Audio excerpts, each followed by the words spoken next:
Telecast, the TV industry news review. Hi, I'm Justin Crosby, and welcome to the final telecast of 2022. We're rounding off the year with a deep dive into the world of artificial intelligence with Oxford University lecturer and media expert Dr Alex Connock. We're discussing the impact AI has had so far on the content industry and what we can expect in the future as the technology starts to land with wider audiences on a seemingly ever-increasing basis. Alex also has some tips on how you can play around with some of the latest text-to-image and copywriting tools. It's coming right up on this week's End of the Year telecast. My guest for this last show of 2022 is Dr Alex Connock, lecturer at St Hugh's College, Oxford, director of the Oxford Postgraduate Diploma in Artificial Intelligence for Business at Saïd Business School, and head of Department for Creative Business at the UK's National Film and TV School. Welcome to the show, Alex. How are you? Fantastic. Thank you for having me, Justin. Yeah, it's great to be here. I was looking at your, not only at your CV, but also your book, and that we're going to be talking about in a second. A really fascinating subject that a lot of people are starting to talk about, which is artificial intelligence and the application of technology within the media industry. And specifically, we're going to be talking a little bit about the TV industry and content industry side of that. Before we do so, and before your academic career, you had a pretty wide range of experience in the commercial side of the content industry. Can you talk us through that, first of all? Yeah, so I started in the media very much in the analog era. So I left. I went to Oxford as an undergraduate and then left and went to America at Columbia University and then went straight into magazines. So I worked for People magazine, which was then the biggest magazine in the world. And it was a printed magazine, obviously. And I was given all these kind of jobs that you get in the movies, like going on the road with Metallica or, in the sort of late 80s around Germany when no one had heard of them. And I was once given the assignment of going across America with Donald Trump and Michael Jackson, which I'm still dining out on now. And of course, for the first 15 years of the life of that post-dinner party anecdote, Michael Jackson was the sort of best sort of selling point. And now, of course, it's flipped to Donald Trump. I'm not sure what best selling point is quite the way of putting it. But certainly, yeah, I had an analog media career. And then in the 90s, I worked in some of the kind of more sort of fashionable TV shows like The Word and The Big Breakfast. I was the sort of accidental producer of The Word's episode when Nirvana made their first ever TV appearance. I literally had no idea who they were. They were booked by Joe Wiley, who certainly did know who they were. And, I was just the kind of guy writing the script. Around the turn of the millennium, I started a production company called 10 Alps with Bob Geldof, which span out of Planet 24 when it was bought by ITV, Planet 24 having been the production company for The Big Breakfast and The Word. 10 Alps grew very, very fast, and we acquired a lot of factual TV production companies, some really good ones like Blakeway and Brook Lapping, and got very big, actually. And so I was able to participate in the kind of first wave of the independent TV scene in the UK between 2000 and 2011 or so with this company 10 Alps, which, made lots of documentaries, factual entertainment programs, some drama, lots of radio, and also had some sort of publishing activities. And all of that was kind of just as the internet was really getting going. But it was long before the dawn of artificial intelligence, which we're going to come on and talk about. And then after I left 10 Alps, I then went to work for a group called Shine, which then became Endemol Shine, running their northern production company, which was, again, a fascinating experience in show creation. And during that time, the internet was really roaring along. So we would make lots of commercials for digital distribution. I worked briefly at the Lad Bible, helping them with some video, and really got to know the sort of digital advertising landscape as it was at the time and social distribution. So I had, a pretty rich experience and some good experiences across the board in UK and US media. And I think they've all stood me in reasonably good stead for the world that we now find ourselves in. Except, unfortunately, that world is completely changed. So now we have a world where all the traditional verticals of what we used to think of as the media, TV, film, music, news, all those verticals have been kind of smashed up to a certain extent. And so we have to kind of start again with a blank sheet of paper and say, what is the media that we're now describing? Because it's a very different place. What is it that drew you towards academia then, in moving from the commercial sector into the roles that you have now at various different academic institutions within the content industry? Yeah, so whilst I'd been in content, I'd sort of had a sort of slightly fetishistic degree collecting side hobby. So I managed to amass 4 degrees by the time I sort of left TV. One at a business school called INSEAD, one at Columbia in New York, and one at Oxford and so forth. And I just loved academia. And so I thought, well, let's take a pivot. Let's really give it a go. And so I did pivot into academia, which is sort of not quite as easy as one might think it might be in some ways, but really rewarding and a very different but pretty fabulous place. The great paradox in my life now is that even though I'm not in TV, across my desk come more good ideas for TV shows than ever did when I was actually in TV, because now you get to see them in their kind of raw, unalloyed academic research state, and you're constantly seeing these fabulous ideas for shows that you sort of think, oh, I need to go and try and get them made because they're so different and so original from what's being made on TV at the moment. I think AI and that my interest in AI probably falls into that category actually, because the moment I started seeing it at Oxford in about 2017, I realized that this was going to be the thing that was going to really define media in probably the 2020s and beyond. It's certainly a fascinating subject, and I think it's becoming more and more prevalent, or certainly, becoming more and more commercialized. But just taking a step back from that then, so we're discussing your new book on media management and artificial intelligence. First of all, tell us about the book overall and its aims.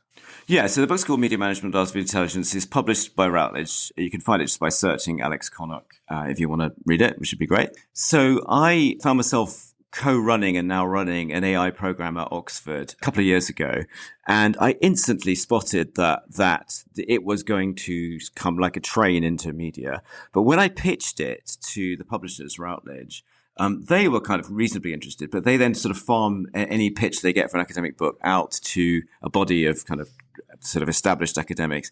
And I saw the feedback and it was incredibly negative. It was like, why would we want to know about this? And this doesn't fit any of the textbook models of how we think about media. And why should we do a book about media management and artificial intelligence? And he hasn't even mentioned print publishing and so forth. And it was quite evident to me that there was a kind of rather 20th century view prevalent in the academic world of what the media business really is. And that view was quite dissociated from how the media business had actually evolved. And I think you can probably tell that story through the prism of Netflix. So back in 2007, as you know, Netflix was a sort of mail distributed sort of DVD company, essentially. And it had this kind of vague scatterbrain notion that it was going to launch a streaming service. And all its traditional rivals were highly skeptical. And so you had Blockbuster famously barely taking the meeting with Netflix and refusing the opportunity to buy the company for $50 million. You allegedly had HBO, the sort of premium US cable channel, not even taking the meeting, supposedly. And so nobody really got Netflix and what its vision was. But of course, core to that vision, even in 2007, was the idea of recommendation engines or recommendation algorithms, which are machine learning, artificial intelligence, ultimately. And those algorithms probably went on to define why Netflix became the default streaming service right across the 2010s, and why even now it's probably still the kind of agenda-setting streaming service in the industry because of its knowledge of artificial intelligence. So Netflix is the company that gives you the personalized homepage, which is probably the defining attribute of a viewing experience on Netflix. And so that was really the first time that AI in any form had become current in the media. And in fact, Netflix didn't just use it for recommendation, they also use it for streaming, for bandwidth management, so that they can cram more data down the pipe and get data to you without buffering and so forth, which is still going on today at Netflix and many other places. So the first time we really saw AI in the media was probably Netflix. I'm going to ask you a slightly stupid question. Is AI and an algorithm one and the same thing, essentially? I mean, when we talk about algorithms, is every algorithm AI driven? No, actually, if you looked at your daily life, you have algorithms for all sorts of things. The algorithms are just methods by which you shortcut a decision-making process. They're sort of simple formula, if you like, where you make a decision, is it cold, therefore I'll wear a coat? That's an algorithm, ultimately. Or I think we're talking here about much more sophisticated algorithms, which are designed to parse, P-A-R-S-E, to examine information in such a way as to reduce a very complicated data set to a methodology that can be replicated and scaled in such a way that we can make useful decisions probably in ways that human beings alone couldn't make those decisions. So that's a pretty loose definition, but algorithms are everywhere, but we're talking about particular AI algorithms which are capable of really taking vast amounts of data and turning them into useful decision making. And sometimes decision making, by the way, which we can't even understand. And that's one of the fascinating things about AI is that there are black box algorithms where an insurance decision is being taken or a weapon is being fired where you don't even necessarily know why that decision has been taken. It's just taken on the basis of past information and some statistical relationships have been identified, but may not have ever been written down. So you mentioned Netflix as perhaps the best known AI algorithm that we're all sort of interfacing with on a regular basis. In terms of the overall media industry, where do you think we're up to when it comes to AI and its development? And, what are the other major impacts has it had to date in terms of examples that we might be aware of and also perhaps others that we're not aware of, as you say? Yeah, so I think there's probably been three distinct phases in terms of the relationship between the media and AI. And that first phase was probably the 2007 onwards development of various different recommendation tools that at different platforms were used in different ways to define how we were served individually pieces of content. And of course, that was a much bigger picture of what was going on in e-commerce, whereby we were being increasingly offered digital advertising that was hypothecated on our own pre-expressed or pre-observed predilections. Recommendation was the first, 2007. Around the period sort of 2017 onwards, we started to see AI tools creeping into the kind of back door of the kind of back end of TV post-production and to a certain extent production. So it had gone from the distribution phase, which is, if you think about it, the very last phase of the lifespan of a piece of media, now into the production phase. And you were seeing it creeping into podcast software, video software of many kinds, photography software. But it was very much a production tool. And again, it was somewhat under the radar. It wasn't really being observed in the wild. And as I mentioned earlier, I think that people within the sort of industry and certainly within the academic study of the industry still hadn't really woken up to it. And then now, in 2021 to 2, particularly 22, and in fact, particularly the end of 22 where we are now, you've seen this third and really quite radical phase of generative AI tools. So this is where the deep learning and generative adversarial networks, as they're called, are used to create content from scratch, or apparently from scratch, so or certainly as a sort of reiteration of vast amounts of training data to provide a completely new way for media content to be created. And I think that's probably one of the big moments in media history. So if you do a quick recap of, the history of the media, probably, 1436, the invention of the printing press, which enabled printed content to be disseminated at far greater scale than it had hitherto been. Then into the 19th century, 1839, the invention of photography. Then 1895, the moving image. Then moving into the 20th century, radio in the 1920s, TV in the late 1920s, early 1930s, but not really breaking through until the 1950s. Internet, 1990s, but now generative AI. And you might say, well, why would we attribute that much significance to this kind of geeky invention of generative AI? It's because it's enabling people to do quite extraordinarily revolutionary things, like say a simple phrase and see that iterated as a picture or a piece of audio, and very soon a piece of video, a piece of meaningful video. And so AI has suddenly broken the surface. And now, going back to that skeptical academic committee who looked at my book a couple of years ago, that would never be the case now. Everyone all over the media, the news, every day in the news, there is a story about generative AI and how it's broken through. And we're seeing those tools. And I think, I think you've probably played with them, haven't you? I've been playing around with a couple of AI platforms over the last couple of weeks. I mean, first of all, these are Sam Barcroft. If you follow Sam on Twitter, he's often playing around with various different bits of AI, and one of them is Midjourney. And similarly to what you just mentioned, being able to enter text into a box and seeing the most incredibly detailed fantasy artwork created from any collection of words that you put in. And obviously it's not any collection. You start to learn that, oh, maybe if I put, super high definition or depth of field or various different search terms into, I don't know, chicken, astronaut, and whatever other search term, you can put it all in. You have amazing fun with it and create the most extraordinary imagery. And I've also been playing with Jasper as well, which is essentially a text-based AI engine that develops text based upon, I might put in search terms that, write an article on this subject in the style of a particular journalist or a style of a particular newspaper. And you can define how long that article is. And you just start to see that, these products now, because they are becoming into the mainstream. I mean, some of these products are, incredibly affordable and they're going to scale. So I'm sort of dipping my toe into this area, and it starts to open your mind to the opportunities it will open up for the content industry. We're now seeing content creators and tools becoming open to content creators. What do you think the opportunities are that AI will open up for content creators, first of all?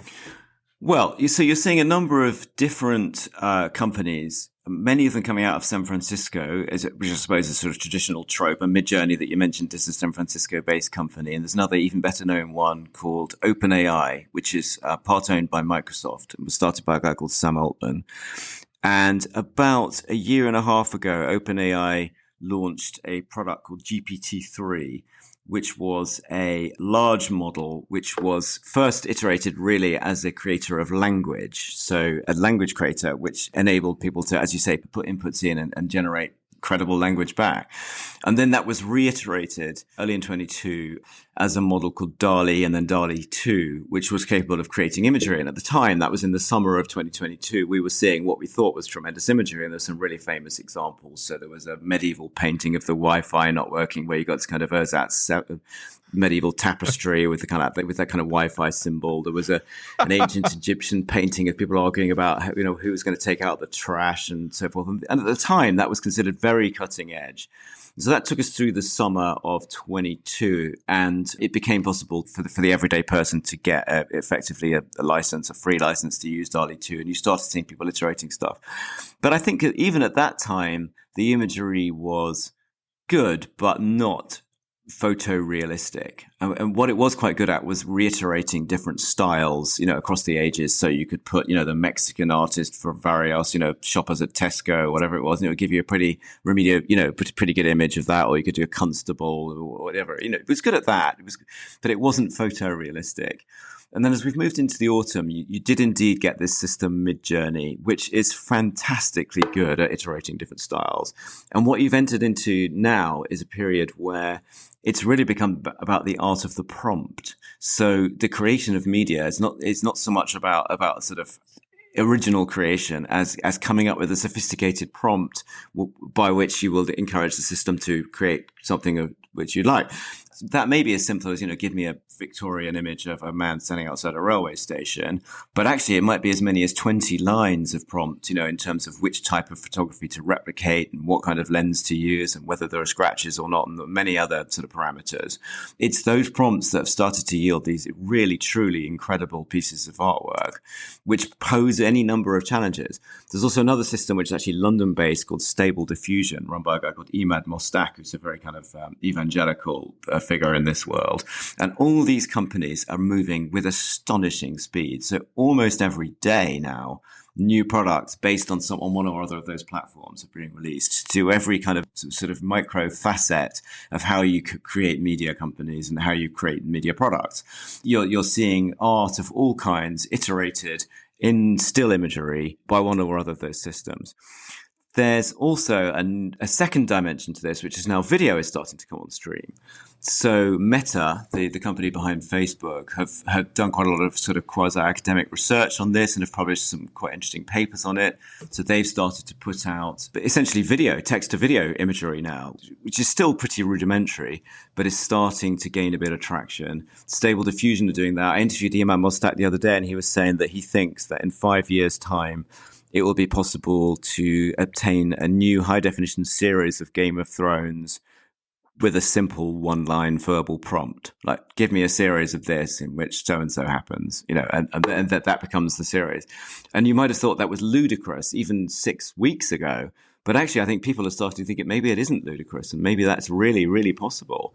And so such is the speed of this development and such is the kind of virtuosity of the technology that now everyday people have got stuck in and got involved in this. And so a lot of these systems are maxing out. And so there've been occasions when you simply haven't been able to get onto them because the consumer at large is starting to use them. There are literally millions of people using them and literally dozens of new tools per day being released.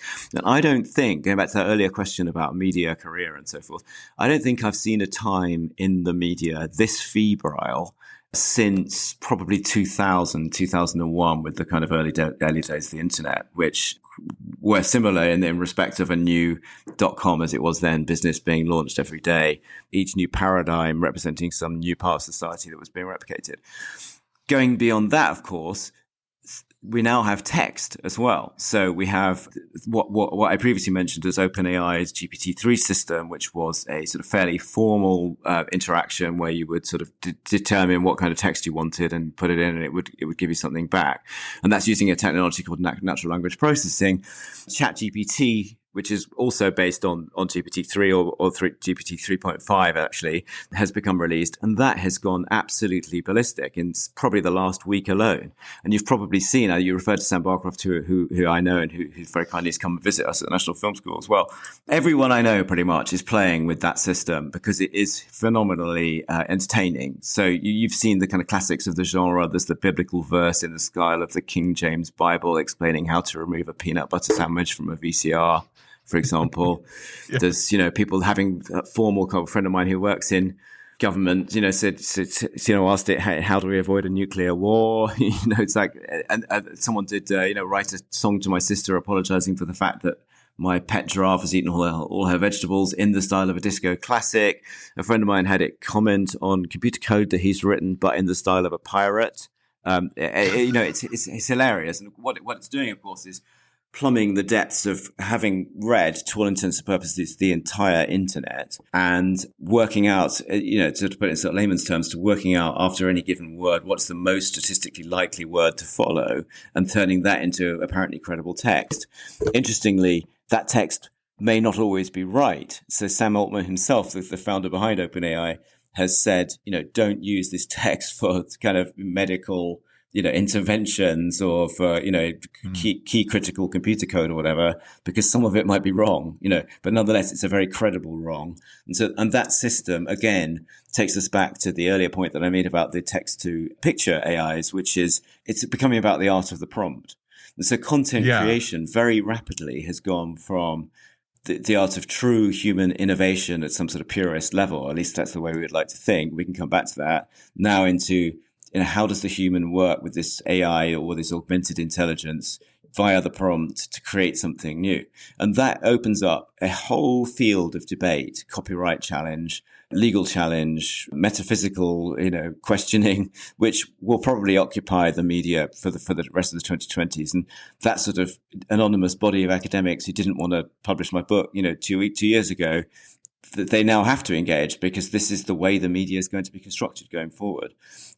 It is absolutely fascinating to hear you talking about, text to video, because that's clearly where my thoughts were going after being able to create, the most amazing artworks, still images.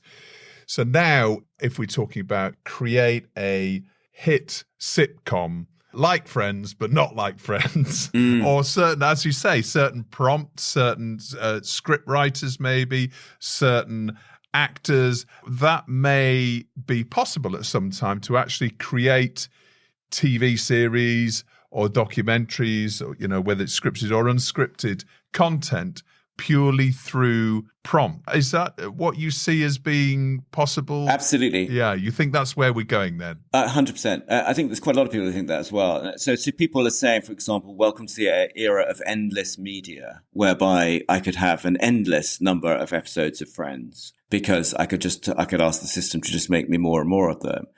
there are those who say that human created content may actually become a rarity because it's so much harder for a human to create an image than, or an episode of Friends than it will ultimately be from a computer to create one.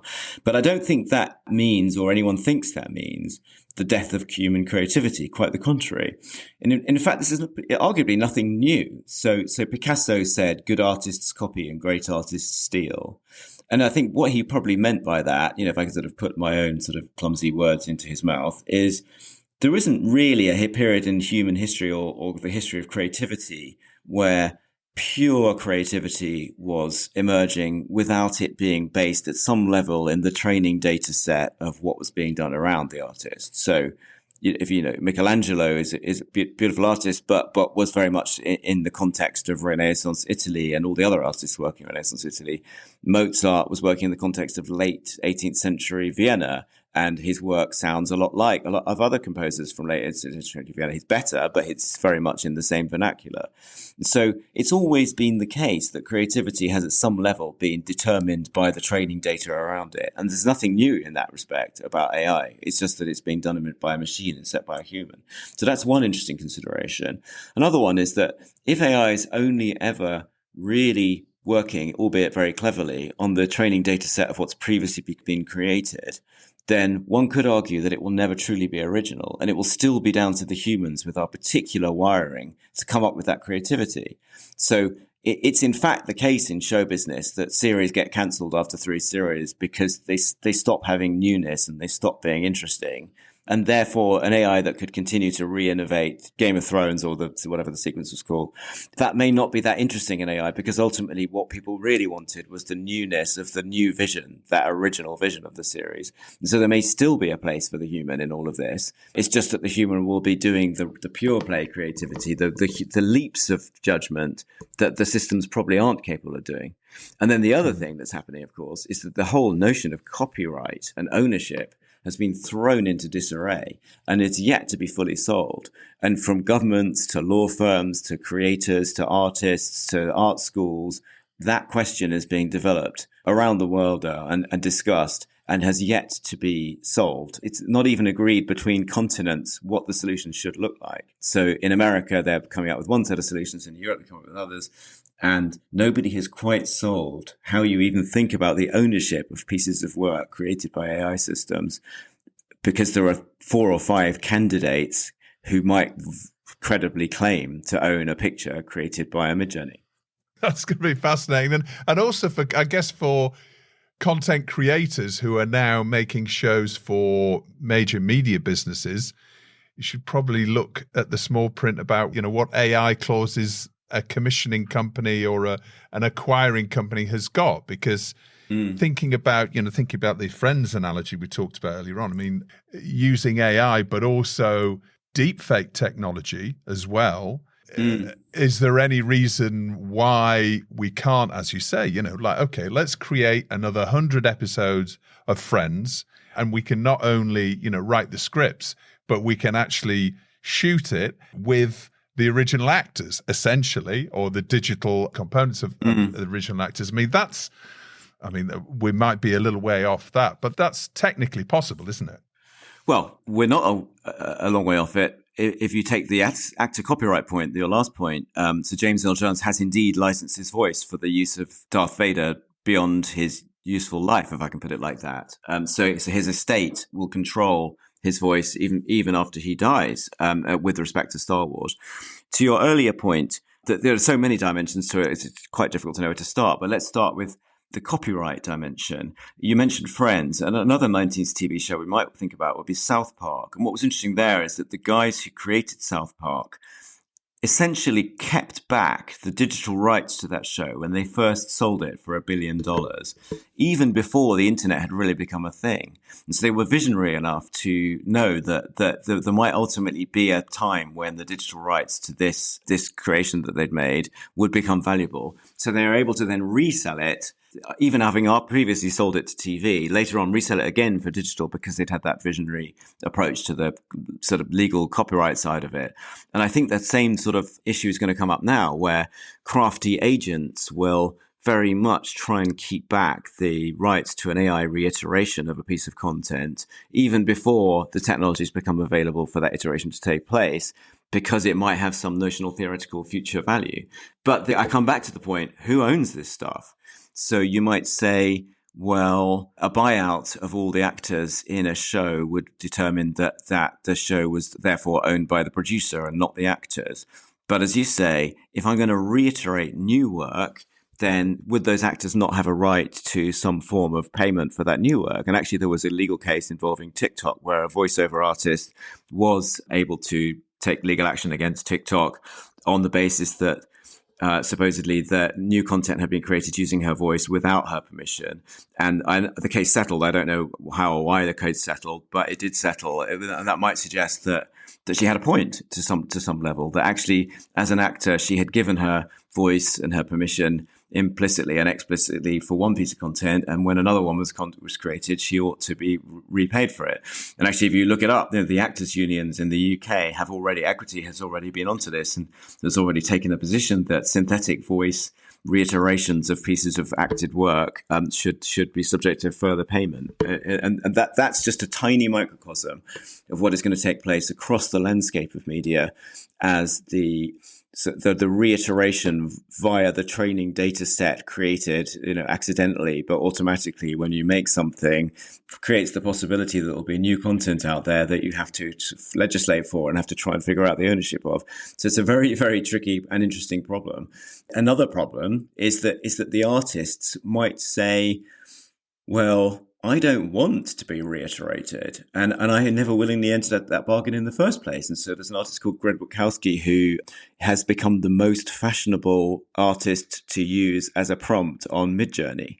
And so, and Stable Diffusion, I believe. If you look at that kind of sci-fi art, slightly League of Legends art that you find on a lot of those discords around the content that people are creating, a lot of it owes the design ethic to Greg Bukowski. And his point is, I didn't sign up for that. And even though those new pieces of art are at some level new, they are determined by the style that I created and effectively copyrighted. And I don't want that to happen.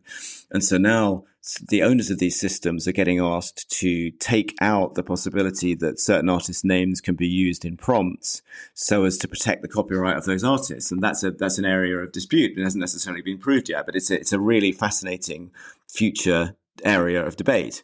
And then finally, there's this idea of kind of AI as the creator, and will we have to have awards shows and Oscars in the future for content created by AI versus, quote unquote, real content? Then you might say, well, that's very future facing and sort of a bit sort of Wired magazine and not very serious. But actually, there is an AI film festival in New York in February, so it's already happening. That issue is live. Meanwhile, in America, it's actually the case that you can't copyright a piece of AI art. And there's sort of a fascinating article in the FT where the US Copyright Office makes the point that it wouldn't allow a piece of art created by an elephant to be copyright, and it won't allow a piece of art created by an AI to be copyright either. It puts it in the same category as an elephant. So there's many, many areas to solve here. But these issues are going to have to get solved because this is a very real and live area. I mean, like we discussed earlier on, it feels like it's accelerating, certainly towards the end of 2022, in terms of the mainstream consumer starting to discover it and play with it and see what they can create. Now, putting this back to the TV industry again and just thinking about the business of TV then, I actually met with Mo Banani, who's an executive from a company called DreamSpark at MIPCOM this year, and he was using AI in order to essentially identify the right buyers for shows. So all the data set that he was getting was, all the commissions that a particular broadcaster had made and, the success of those commissions, when it came to audience figures, then leading him towards the ideal new format and the ideal new content and the ideal buyer for that content. Do you think that AI on the business side, what do you think are going to be the major breakthroughs in the next year? Because everyone's looking for an edge, aren't they? Everyone's looking for that extra 10%, that advantage to help them and their business and speed up, it may becoming more efficient, etc. So how do you think the application when it comes to the business of TV is going to change things in the next year, for example? Yeah, well, I think that's your basic recommendation algorithm that people would recognize from their e-commerce experience, the kind of You Might Also Like or People Also Bought algorithm that you would find on, Misguided or Pretty Little Thing, and it's just being applied to TV purchasing, and I'm sure it makes sense. So that's one end of the spectrum, which I'm sure will become current. I think we could probably all agree that the business of the management of the rights of TV shows has always been very difficult. I've been at multiple companies where people tried to, in some way, digitize and mechanize the multiple stakeholders in TV shows, such that when they sold the version to Australia, they knew how many royalties to pay to the guy who played the policeman in episode 3, and that's always been very difficult. And to the degree that tools like AI and sort of wider digital transformation can help that happen, that's fantastic. If you had a recommendation layer on top, that's going to be fantastic too. I think there are some people who would tell you that the trade in international TV dramas and formats will probably remain quite a human and people-based trade for quite a long time, because ultimately, buying the next potential hit music show is as much about the producer as the kind of the digital technology of the show or any degree to which you might even turn it into an algebra. It's always quite a sort of creative and human driven activity. And it's a very B2B kind of human sales process. I think right at the other end of the spectrum, you earlier mentioned deepfakes. And I was quite pleased in a way we managed to go 45 minutes without mentioning deepfakes, because that's the kind of trope that always comes up when you talk about this. But I think synthetic humans, which is a sort of ethics loaded version of deepfakes, is going to become very real in TV and advertising, actually. So you'll find that advertisers are able to create, 100 versions of a TV commercial with slightly tweaked characters in them according to their perceived tastes of the different segments of audience, different ethnicities, for example, which opens up another area of ethical challenge. And then within TV creation itself, you'll find AI technologies moving into the creation of ever more fantastical worlds for virtual studios and actual synthetic humans, which of course we've already seen in any number of ways. So we've seen the synthetic humans created for characters and non-playing characters in the games industry via Unreal Engine. That's only going to grow. We're seeing virtual influencers in the UK or US, South Korea, very famously in South Korea and Japan. We've seen deep fake humans in Kendrick Lamar videos. We've seen 15 million synthetic humans removed from LinkedIn. So we're starting to see the arrival of the synthetic human. And I think there's probably going to be a creative breakthrough in TV, such that at some point in the 2020s, someone is essentially going to do what they call a Turing test, which is whereby the Turing test is essentially Alan Turing, as I'm sure you know, was the sort of UK mathematician who was famously responsible, but actually part for cracking the Nazi codes and went on to become one of the kind of founding fathers of AI. And he had this test called the Turing test, which in essence came down to, if you can't tell it's a machine, then it's passed the Turing test. And I think someone will probably come up with, a version of Blind Date where there are 3 contestants, but only one of them is real. And if you pick the actual real one, then you get to go on a date with them or whatever. And it's quite interesting. Every time I've done a lecture recently to TV people, I've afterwards been approached by kind of 4 or 5 development people who've gone, "Oh, we really want to do an AI idea. We love that idea." And I think you'll probably find people are pitching quite a lot of ideas now into UK TV channels and doubtless beyond, which are founded at some level on the Turing test. It's like, can we put fake characters into these shows in such a way that their fakeness becomes an issue or becomes a sort of question mark or something to spot and so forth.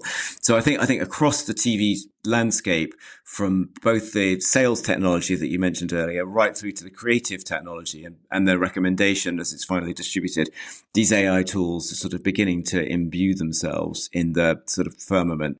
There's one interesting conversation I had. I talked to somebody in Silicon Valley who was running one of the really big national security AI systems, where he rather spookily told me that he'd ingested all the world's content, which is kind of okay, that if you imagine that a system which is all the digital content in the whole world. But he said that he'd had to identify content created pre-2021 and content created post-2021 because the post-2021 content could be synthetic. And so we're going to be dealing with a world in future where we have two bodies of content that we know to be real and kind of analog in the sort of old way of referring to it, and then content that might be AI created. That opens up another whole dimension of sort of mystical wonderings that we wish we could get into. It's everywhere. It's everywhere, and it's brilliant. And one of the things I did in my book is I just literally listed all the ways AI is changing each category of the media industry. And some of it's quite prosaic, but sort of brilliant. So there's a company in Hollywood, for example, that has used machine learning and AI to work out how to revoice shows in such that the actor, whatever language they're speaking, looks like they're really speaking that language and is speaking it in their own voice. So the example they have is Tom Hanks in Forrest Gump talking Mandarin and his lips moving in Mandarin. And you see that and you think that's going to change everything in the sort of international TV market, because now drama, wherever it's made, will appear to be eponymously in your home language, not just as a matter of clunky dubbing, but actually as the actual actor's voice being used and the actor's lips moving in sync with that voice.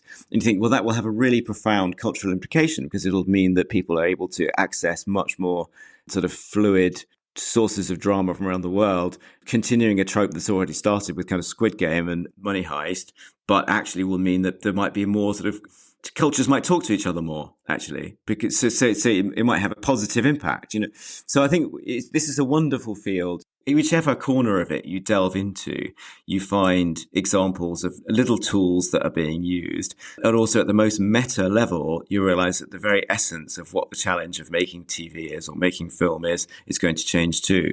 It's very rare that you get a revolution that fundamental at that many different levels, all of them simultaneous. And I think the big insight we had at Oxford is that AI isn't really a subject at all, like zoology or psychology or something. It's just a tool that gets applied to every other subject and revolutionizes it, you know, and that's sort of fascinating. Do you think the TV industry, and I'm specifically saying the TV industry, not the wider digital content industry, but let's just talk about the more traditional linear TV industry. Do you think it's reached its peak now in terms of human employees? Good question. I don't know that I do think that, actually. I think that one could argue, in the UK at least, this is a booming industry with ever more employees and ever more skills involved in its creation and ever more audience traction around the world.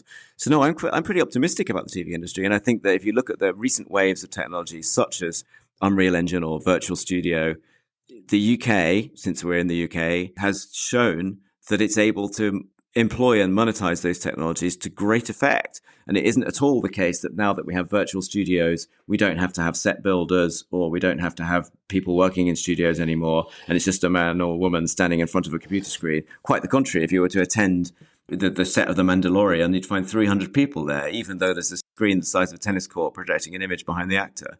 So no, I don't think we've reached peak TV. And I think now that the text to video generation race is on, as the State of AI report put this year, I think we will find ever more people involved in this industry and it becoming ever more pivotal to the society we live in. What led me to thinking about that question was, for example, in scripted, writers' rooms are typically quite expensive and time-consuming processes when it comes to writing additional episodes, adapting a novel or whatever that might be, based upon the original material of a novelist or a writer. So all of that application, you would think AI could, with perhaps an AI editor or an AI guide to run through that, could probably do that work right now when it's writing a particular screenwriting. I mean, we're presumably going to see that, because that seems to be not a fantastical leap in the future. That technology is kind of here now, is only improving literally on a daily basis. Yeah, so there's a couple of relevant bits of software there. There's a company that's been around for a while in Hollywood called Synalytic, who claim to be able to have a system read a script and come back to you with whether that script is going to be commercially successful or not, based on the beats and the characters and, it's based on essentially benchmarking it against the training data set of all past hit movies. I think there's a challenge in that, is that I think it's almost inevitable that a movie that is exactly replicating that past hit movies won't be a hit movie, because one of the things that really truly defines a hit is that it should be original in some way. So I think there's a fascinating philosophical conundrum there. There's also very recently, as in this week, people using language models to generate scripts. So there's actually a piece of academic research out this week, co-writing screenplays and theatre scripts with language models and evaluation by industry professionals. And that's driven by a company called DeepMind, which is a very well-known sort of pure AI research company in London that was famously bought by Google for 300 million when it had never sold anything. So powerful was its technology and skill set. So yes, people are looking at both the analysis of scripts and indeed the creation of scripts from an AI perspective. But I don't know whether I think that means the death of the writer's room, because I think that the best output of a writer's room would be the output which isn't delving into the training data set of previous writer's room outputs, but is in some way new, original, unique, and precisely observed. So I suspect we might be heading for a sort of hybrid world where the grunt work is being done by AI, but the really clever work is being done by humans. And actually, we're already seeing that iterated in the newspaper industry, whereby sports reports, business news are being written by AI systems now, but then the human editors are looking over them and checking them and also writing the more analytic material. And you can sort of see that at large in the Financial Times in a way, where every single story that Financial Times publishes now is simultaneously available as synthetically voiced content. That isn't meaning that the analytical quality of that FT's output is declining. Quite the contrary. It probably just means that journalists are able to do the more thinking work and the machines are going to do the more mechanistic work. It's too often when people refer to AI, they put a picture of a robot in the story and have a sort of dystopian, all our jobs are going to go. And there's a fear, isn't there? There's a natural fear, I suppose, when, the machines are taking over our jobs. I don't see any evidence of that at the moment, actually. I almost see the evidence of the opposite, which is that the next generation are going to embrace this technology and use it for ever more fantastical and entertaining work, and they're not going to have to do some of the more kind of grunt and rote work that they were previously having to do. I think there are some jobs, unfortunately, that will go. So, quite a lot of people in advertising think that the days of the storyboarding might be limited, for example, because as you mentioned at the outset of the conversation, you and I could go on Midjourney now and do photorealistic storyboard images in a specific style for a commercial in a matter of seconds, which would have cost 2 weeks of effort to make even 6 months ago. So some of those jobs are going to have to evolve, but I don't think at a sort of gross level, I think that the media is going to become less of an employer or less of an interesting place to work. And quite the contrary, I think it's probably going to become a more interesting place to work. We haven't mentioned video games yet, but video games become ever more sophisticated and the characters within them become ever more autonomous, and their world creation becomes ever more fascinating and interesting. What's occurring to me is that actually open-ended storytelling is perhaps going to become, central to content creation as well, where AI can help develop where a story goes, essentially. And you can maybe there's going to be the opportunity to choose your own story, choose your own journey within a TV series or certainly within a video game, which happens now to a certain extent in video gaming, but not so much in TV. But this whole sort of opportunity that Netflix has played with a little bit about open-ended stories or alternative endings or choose your own story, presumably that's going to be just something that's going to become more widespread. It's funny that interactive storytelling, because I can remember that from going back to kind of the early 2000s. It's always been the dawn of the interactive story, whether it was CD-ROM or more latterly Black Mirror. And I've never seen it quite take off. It's still, if we're really honest, quite niche. And I wonder whether that it will remain thus in the sort of formal TV and film industries, and that whether people actually quite like having a singular linear storyline and sort of being served a version of reality. And I'm not sure people would necessarily want to always be interacting with it. Obviously, in the games world, it's very different. And you can see, across that industry, which is obviously a $180 billion turnover global industry. So pretty powerful, 7 times the size of the music industry. It was an interesting statistic I found. You can see in games that not only the interactivity, but also the kind of global scalability via multiplayer live play is only going to grow. And I think, NPCs, non-playing characters, becoming much more interactive and sort of holistic will become a key factor in that industry as well. So I think probably both will happen, actually. I think games will continue to evolve and continue to become more interactive. But I'm not sure that TV and film need to go down that road. And I think they may remain quite singular and quite sort of auteur-driven without needing to have 353 possibilities, or however many it was in Black Mirror's original. I think it was 350, for people to enjoy it. And I think it's quite interesting that you mentioned that Netflix have done it. They have done it, but they've only done like one a year, and no one else has done it. And that was probably 4 or 5 years ago, that particular Black Mirror episode, wasn't it? So, I don't know is the answer. I mean, I do think that, I kind of wish I was 20 again, because I think that the media for the next 20 years is going to be extraordinarily fascinating, because of all these technologies. Dramatron that enables you to write scripts with AI, but still input key points, 100 other technologies that are out today. This is going to be a great place to be. And I wouldn't want to leave people with the idea that their jobs are, it's sort of some sort of apocalyptic scenario whereby the jobs are all going to go and it's all going to be written by machines, because I think that would be very dystopian. And I'm not sure anyone would want to sit down in the evening to watch a bunch of entertainment purely created by machines without some sort of human storytelling, because that human storytelling is one of the most fundamental elements of being human at all, going right back to cave paintings. So this is a very existential period of change, but not one which we need to be alarmist about, and not one where we need to have pictures of robots and scary stories about deepfakes. So for our listeners, Alex, then, before we wrap up, can you give us one or two different pointers in terms of anybody that hasn't, gone and played with AI in the way that we've been talking about? What recommendations would you get for people who've got no skills in this area whatsoever to jump in and have a play? Where should they go? I'll give them one thing to think about, first of all, which is, do think about AI ethics, because it's extremely important. Even a year ago, if you looked online at synthetic humans, you would see that they were aging disproportionately to the way people actually age. So women, as they aged, were looking more and more like men. So if you ask an AI to create a synthetic human and show them aging, they would age like men. And you say, well, why is that? And the reason is because all the imagery on the internet, which was the training data set which these systems have been given, was very biased towards young women. And there just weren't any older women on the internet. So the training data apparently indicated that older people look like men. And so women were starting to look like men.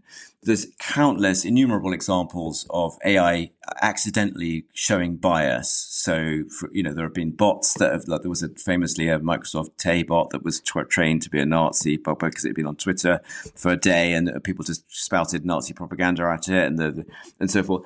And then there's awful examples of systems being very bad at recognizing diverse communities, and even civil rights, famous civil rights activists not being recognized even as the right sex in image recognition, for example. So there's a lot of ethical challenges around AI that all need to be solved. That would be an ever more important ongoing challenge. And so if I say to anyone who's using any of these systems, do be aware that you are dealing with a system that is only trained on the biases of the past. And it's a very good example. I went on all these systems and put, give me 4 pictures of Oxford professors, and every single picture was a white male. Now, you might say, well, that's because, unfortunately, Oxford professors are all white men. Not quite true, but statistically biased towards them for sure. But it's certainly not true that all Oxford professors should be white men. And so the world that AI spouts back at us is not necessarily the world we should be desiring. So anyone who has a kind of utopian vision that the AI is necessarily going to create some sort of perfect, balanced, fair world should really think again, and should think very carefully if they're creating any content about what training data are they using, and is that data at some level influencing the content that they're making, and is the world that they're creating reflective of the world as they would like it to be. So that might sound a bit preachy, but it's actually really important. And then the other thing I would say to people, just on the other end of the spectrum, is just go and have fun.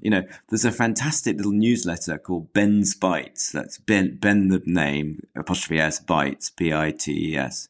And every day for about the past month, he's just listed some fun AI tools. But what's extraordinary is it's mushroomed in that month. So whereas on day one, he was like listing 3, now he's listing like 30 per day. It's just gone so fast, and his subscriber numbers have kind of risen exponentially. It's like it's some crazy graph, in a sort of sci-fi movie, as these tools are just multiplied across the board. And so go and play with the ones we've talked about, Midjourney, which you need to play with by Discord, which is slightly tricky to get into, but once you're there, it's really, really great. Yeah, you need to download Discord, don't you, first of all? You need to, it's operated through Discord. So exactly, yeah. You can download that on your iPhone and operate it through that. But it's pretty straightforward. You can just Google it and get all that information pretty easily. And what else, Alex? Yeah. Stable Diffusion is really good, and they're going very fast. And having met those guys, that's obviously a company that's here to stay. And I think if you think about these companies, OpenAI, Stable Diffusion, Midjourney, they're probably the new generation of major players on the internet in the way that Google and Facebook were. I mean, they're probably going to be that powerful. I mean, the valuations are absolutely skyrocketing. So I think play with them, see what you can do. If you struggle to get the same kind of image resolution as you're seeing other people, basically, if you go on the Discord version of Midjourney, you can just nick other people's prompts. So you just look in the feed and see what other people are doing. It's all visible to you. And just kind of copy paste and then tweak it to whatever you want to do a picture of. And you will find that you will replicate their style, and you'll start to learn the vernacular of how people are getting these amazing prompts. Yeah. So just play with it. And then, so I think just look at all the different tools, look in your field. And I think that, if I was back at the beginning and I was interviewing researchers to, work on a TV show I would definitely say to them, have you looked at any AI tools in your space? Have you looked at workflow and how they can help? So, for example, in natural history, the BBC has developed machine learning tools which can, at scale, recognize animals in CCTV imagery, so that when they are doing Autumn Watch and they have 500,000 images coming in, they can find the exact 7 that show otters. And so that kind of thing is a really good workflow tool that people who are working in natural history program really need to know about now, because that's going to help them do better programming, So even if you don't think, I want to be an AI researcher, and, who does, really, if you just think about your little job and your little niche and how these tools can help you, I think that's probably a really good way of thinking about it.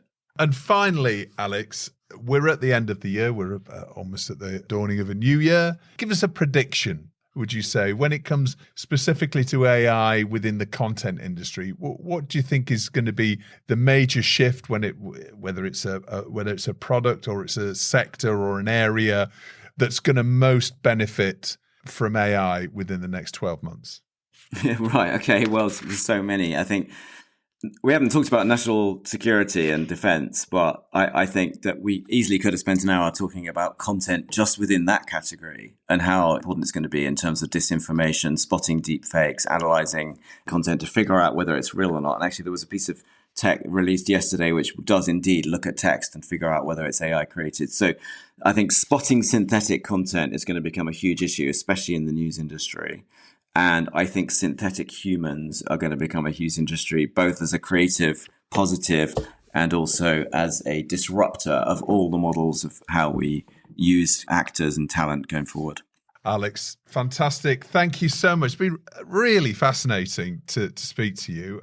Media management and artificial intelligence, understanding media business models in the digital age is out now. It's maybe even a late Christmas present there that you can plump for. Have a wonderful festive period. Happy New Year. I'd love to have you on the show maybe next year, and we can chat about various developments that I'm sure we're going to see in the next 12 months. Justin, I'm really grateful to you for having me. And as you can say, I'm sort of boringly passionate about it all, but I hope somewhere in everything we talked about, people find something interesting to go and look at. And I really appreciate you for having me, and keep the good work up. It's a great show.